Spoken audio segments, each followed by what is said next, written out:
Welcome to SA News Weekly News Update. We'll cover the top stories from across the United States, important developments worldwide, and new insights from the world of health and science.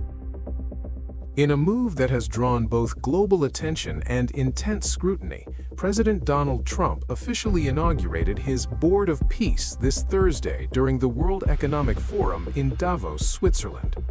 Standing before a gathering of international leaders, the president signed the charter for the new organization, which he describes as a body dedicated to resolving international conflicts with greater efficiency than existing institutions. According to White House officials, 59 countries have already signed on as founding members. The membership includes several Middle Eastern powers such as Turkey, Egypt, Saudi Arabia, and Qatar, as well as nations like Azerbaijan, Paraguay, and Hungary. Notably absent from the signing were many of Washington's traditional Western allies, several of whom have expressed skepticism regarding the board's membership and its long-term impact on the established rules-based international order. The president emphasized that the board would prioritize action over rhetoric, stating that the organization is designed to achieve results that have eluded international diplomacy for decades. The charter is now in full force, and the Board of Peace is officially recognized by its member states as an international organization.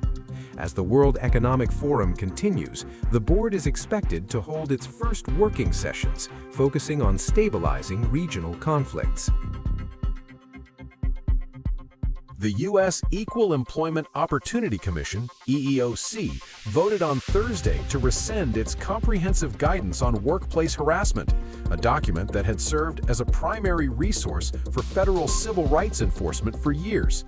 The move marks a significant shift in how the agency interprets and enforces Title VII of the Civil Rights Act of 1964. The rescinded 90-page document had provided specific instructions to employers on how to protect workers from various forms of harassment, including specific protections for transgender employees. By revoking this guidance, the EEOC is signaling a move toward a more traditional interpretation of sex-based protections. Chair Lucas stated that the removal of the guidance would not leave a void or permit harassment, noting that the Commission continues to settle harassment cases based on existing law. She suggested that private sector resources and established legal precedents would provide sufficient guidance for employers. The EEOC reported receiving over 35,000 harassment complaints in the 2024 fiscal year, and the impact of this policy shift on future filings and litigation remains a point of concern for labor advocates and legal experts alike.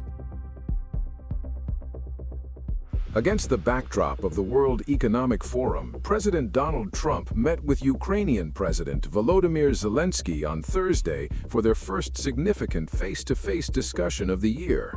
The meeting, which lasted approximately 50 minutes, took place in a high-security setting on the sidelines of the summit. While the details of the conversation have not been fully disclosed, the meeting is seen as a critical touchstone for the future of U.S.-Ukraine relations.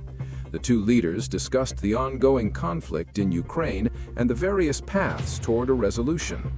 Spokespersons for the Ukrainian presidency characterized the meeting as a direct exchange regarding the security situation on the ground and the logistical needs of the Ukrainian defense. The timing of the meeting is significant as it coincides with the launch of the Board of Peace, the president's new international initiative aimed at resolving global conflicts. There has been ongoing speculation regarding how this new body might influence the diplomatic efforts currently managed through NATO and the United Nations.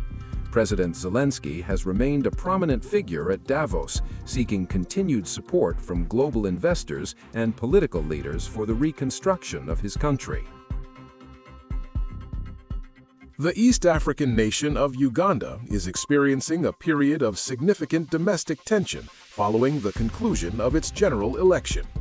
Incumbent President Yoweri Museveni has been declared the winner, extending his multi-decade tenure in office. However, the announcement has been met with widespread protests and allegations of fraud from opposition parties. Reports from the capital, Kampala, and other major urban centers describe a heavy security presence. Clashes between protesters and security forces have resulted in several dozen fatalities and numerous injuries. The situation escalated following reports of the abduction of the main opposition candidate, Bobi Wine, whose whereabouts remained uncertain for a period following the vote. His supporters have taken to the streets to demand his release and a transparent audit of the election results. International observers have noted significant irregularities in the electoral process, including the disruption of internet services and the detention of political activists. The Ugandan government has defended the integrity of the election, stating that the measures taken were necessary to maintain public order and prevent foreign interference. Earlier this week, the Earth was impacted by the strongest solar radiation storm in over 2 decades.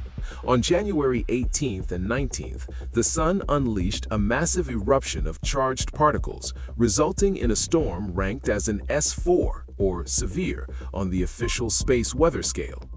The storm was triggered by a coronal mass ejection, a vast cloud of solar plasma that slammed into the Earth's magnetosphere. While the event caused significant concern for satellite operators and power grid engineers, it also produced a spectacular natural display. Brilliant aurorae were visible much further south than usual, with sightings reported in the United States as far south as Northern California and Alabama. For the technology sector, the impacts were tangible. Satellite operators were forced to place spacecraft into safe modes to prevent damage to sensitive electronics from the high-energy particles. Airlines operating polar routes were rerouted to lower latitudes to protect passengers and crew from increased radiation levels at high altitudes.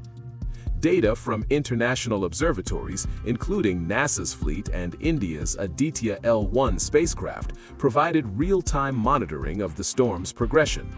Scientists noted that while this was a major event, it did not reach the catastrophic levels of the 1859 Carrington event.